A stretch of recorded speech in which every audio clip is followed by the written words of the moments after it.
तो आज हम लोग क्वेश्चन देखेंगे लीड कोड का 717।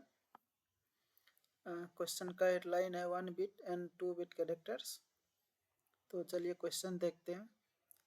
क्वेश्चन है वी हैव 2 स्पेशल कैरेक्टर्स। हमारे पास 2 स्पेशल कैरेक्टर्स है। The first character can be represented by 1 bit that is 0। The second character can be represented by 2 bits that is 1 0 और 1 1। Given a binary array bits that ends with 0, return true if the last character must be 1 bit character। Question demand कर रहा है हमसे क्या कि true return करो जब array जो है एरे के लास्ट में 0 हो और वह 1 बिट का ही हो तो ट्रू रिटर्न करो, अदरवाइज हमको फॉल्स रिटर्न करना है। जैसे क्वेश्चन एग्जांपल लेके समझते हैं। जैसे ये 1 0 0 है तो ये 1 और ये 0 तो ये आ जाएगा हमारा 2 बिट से 1 0 यहाँ से, और ये लास्ट का जो 0 है ये 1 बिट का आ जाएगा यहाँ से। तो लास्ट में 1 बिट का 0 है तो इसका आंसर क्या हो जाएगा, ट्रू हो जाएगा। तो the only way to decode it is 2 bit character and 1 bit character, so the last character is 1 bit character. Second example देखते हैं। 111 और 0 है तो पहला 2 1 तो आ जाएगा 2 बिट से, और लास्ट का आ जाएगा ये भी 2 बिट से ही आएगा, क्योंकि सिंगल 1 तो हमको कहीं दिया नहीं है, ना इसमें है और ना इसमें है, तो हमको 1 और 0 को ही लेना पड़ेगा। तो 1 और 0 2 बिट्स है तो इसका आंसर फॉल्स हो जाएगा। सिर्फ इस 0 को हम कंसीडर नहीं करेंगे क्योंकि ये 1 अकेला पड़ जाएगा, अकेला नहीं छोड़ना किसी को, तो इसका आंसर फॉल्स हो जाएगा। तो 2 एग्जाम्पल से तो हमको ये चीज़ क्लियर हो गया कि लास्ट में 0 का होना जरूरी है। लास्ट में 0 है तो हमारा आंसर ट्रू और फॉल्स दोनों हो सकता है, लेकिन 1 है तो हमारा आंसर फॉल्स ही होगा हमेशा। तो चलिए कोड लिखते हैं और देखते हैं इसको किस तरह से सॉल्व किया जाए।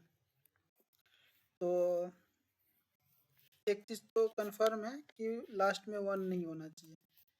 तो हम पहले साइज निकाल लेते हैं कितना है। बिट्स डॉट लेंथ से हमको साइज आ जाएगा। If bits n-1 last character, यदि ये क्या 0 है, सॉरी 1 है, तो हमारा आंसर क्या होगा, फॉल्स होगा। ये ट्रू हो ही नहीं सकता।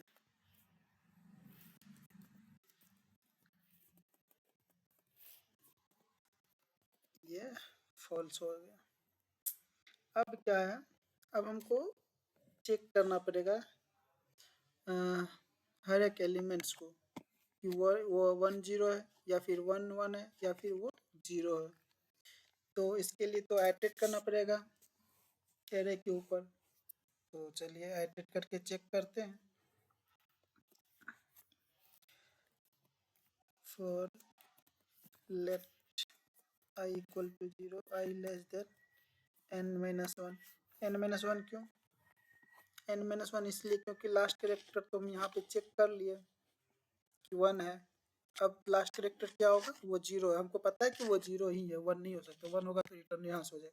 तो लास्ट कैरेक्टर को चेक करने की ज़रूरत नहीं है, बस उससे पहले देख लेते हैं। उसके बेसिस पे हम क्या करेंगे, आंसर रिटर्न करेंगे। और i प्लस प्लस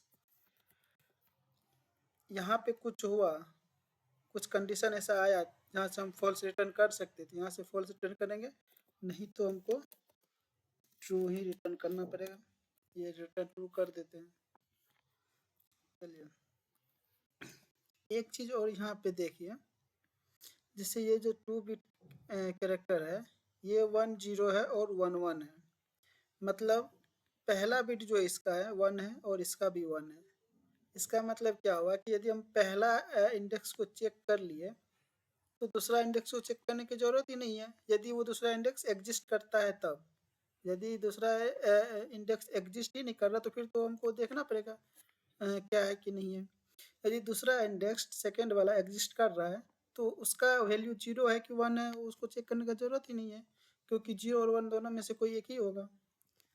और पहला बिट बस हमको चेक करना है वो 1 है कि 0 है। यदि वो 1 है तो फिर हमको आगे बढ़ना है, नहीं तो वहाँ से हमको रिटर्न हो जाना पड़ेगा। तो हम क्या चेक करेंगे, पहला बिट, तो if bits I, ith position पर चेक करेंगे क्या 1 है। यदि ये 1 है तो आप क्या कीजिए, आगे बढ़ जाइए। कितना स्टेप से, तो 2 स्टेप से बढ़ना पड़ेगा, क्योंकि जैसे 0 वाला पोजीशन पर हम चेक कर लिए 1 है, तो फिर तो 1 पोजीशन पर चेक करना ही नहीं है, क्योंकि 0 और 1 में से कोई एक होगा। और हमको क्या कहाँ चेक करना पड़ेगा, फिर 2 इंडेक्स पे चेक करना पड़ेगा, तो 0+2 जाना पड़ेगा, 0+2 i+2 एल्स, ये 1 नहीं है, 1 नहीं है मतलब क्या है, 0 है। तो 0 क्या हमारा ट्रू हो सकता है, क्या वो पॉसिबल है कि वहाँ 0 हो? हाँ, हो सकता है, क्योंकि एक 1 बिट कैरेक्टर है, वहाँ 0 हो सकता है। तो यहाँ पर हमको एक ही स्टेप जाना पड़ेगा, क्योंकि वो 1 बिट का है।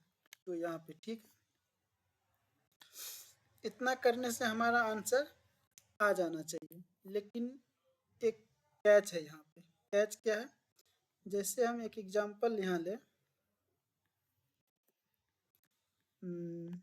1 1 1 0 0 और एक 1 और, ठीक है। ये वाला पार्ट 1 1 ये तो हमारा निकल गया, ठीक है, ट्रू है। इतना यहाँ तक कोड आएगा। फिर 1 0 चेक करेगा, 1 0 भी है, ठीक है, कोई दिक्कत नहीं है। और ये जो लास्ट का 0, इसको तो हम ऑलरेडी अलग करके रखे हुए हैं। बच्चा क्या, एक ही बच्चा, 1 बच्चा। लेकिन ये कैसे चेक होगा, जब हम इसको इस लास्ट वाले 0 को यहाँ से इग्नोर कर रहे हैं, क्योंकि हम i=1 चेक कर रहे हैं तो आगे बढ़ जा रहे हैं। तो ये हमको चेक करना पड़ेगा। तो वो कैसे होगा, वो ऐसे होगा कि हम चेक करेंगे कि उसका पोजीशन इस वाले 1 पे है या नहीं है। इस वाले 1, ये जो 1 है यहाँ है कि नहीं है। तो उसको कैसे चेक करेंगे, हम चेक करेंगे i जो है वो लेस देन n-2 होना चाहिए। n-2, ये n में, ये क्या है n-1, ये क्या है n-2, और ये क्या है, ये 0 n-2 है। तो इससे कम होना चाहिए, ठीक है। यदि ऐसा है तो इस यहाँ पे क्या होगा, तो हमको ट्रू रिटर्न करना पड़ेगा, सॉरी फॉल्स रिटर्न करना पड़ेगा। तो वो कंडीशन देख लेते हैं, यहाँ से आ जाएगा। और ये जो है ये इसके अंदर आ जाएगा, क्योंकि जब तक ये कंडीशन i<n-2 है तब तक हम आगे बढ़ सकते हैं, उसमें तो कोई दिक्कत है नहीं, क्योंकि यहाँ से तो यहाँ आ ही सकते हैं। और एल्स में देख लेते हैं, यदि वो यहाँ पहुँच गया, 1 के पास पहुँच गया, तो फिर वहाँ पे क्या करना है, वहाँ पे यदि 1 है तो फिर फॉल्स रिटर्न करना पड़ेगा। तो यहाँ पे कंडीशन यहीं पे डाल देते हैं, यदि बिट्स हमारा जो आई है क्या वो 1 है,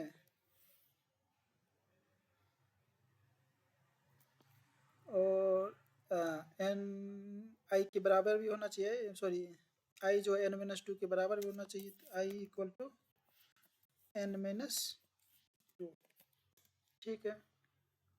यदि ऐसा है तो हमको रिटर्न फॉल्स करना पड़ेगा, क्योंकि ये वाला हमारा ये वाला कंडीशन है, ये एक्स्ट्रा 1 आ जा रहा है। यदि ऐसा होता 1 1 1 0 0, फिर तो कोई प्रॉब्लम नहीं है, क्योंकि ये 1 0 1 1 यहाँ से आ गया, ये 1 0 उसमें चले गया, और एक 0, तो हमारा इंडेक्स इस 1 पे आएगा। फिर उसके बाद यहाँ तो आएगा ही नहीं, क्योंकि ये इसको लिए ही नहीं है, तो बस यहाँ आके रुक जाएगा। लेकिन इसमें क्या होगा, इस 1 के पास भी आ जाएगा, तो ये वाला इंडेक्स यहाँ से ट्रू हो जाएगा और रिटर्न फॉल्स कर देगा, ठीक है। इसको कमेंट करते हैं और इसको एक बार रन करके देखते हैं।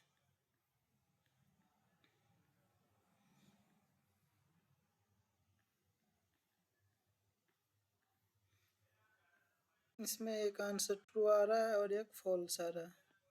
एक्सपेक्टेड फॉल्स आना चाहिए और लेकिन हमारा आउटपुट ट्रू आ रहा है। तो ये कहाँ मिस हुआ है?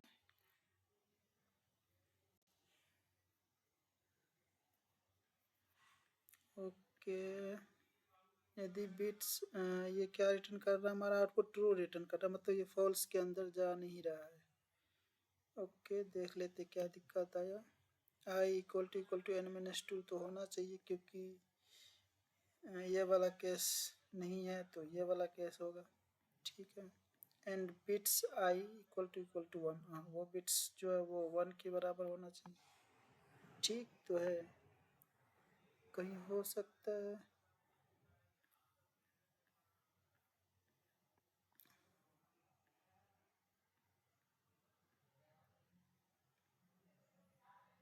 n-2, okay okay.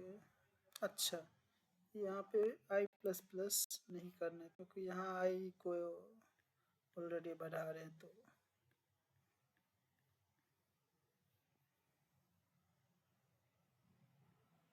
ओके, ये दोनों एक्सेप्ट हो गया। सबमिट करके देखते हैं।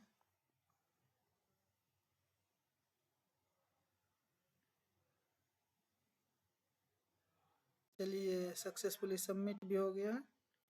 तो इसका टाइम कम्प्लेक्सिटी को एनालाइज कर लेते हैं कितना होगा। ये वाला कोड तो बिग ऑफ 1 में चल रहा है, क्योंकि एक ही इफ कंडीशन है।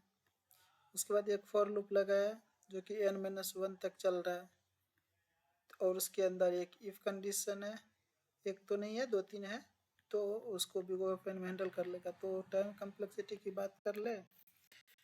टाइम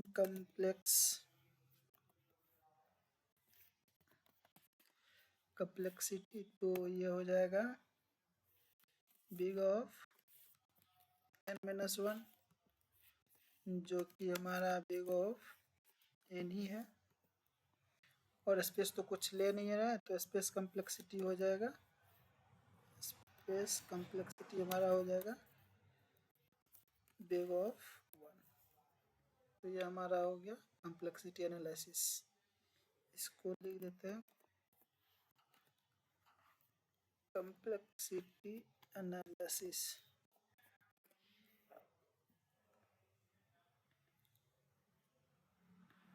और ये होगा टाइम कम्प्लेक्सिटी। ठीक है, चलिए अब नेक्स्ट क्वेश्चन में मिलेंगे अगले दिन। तब तक के लिए बाय, थैंक यू।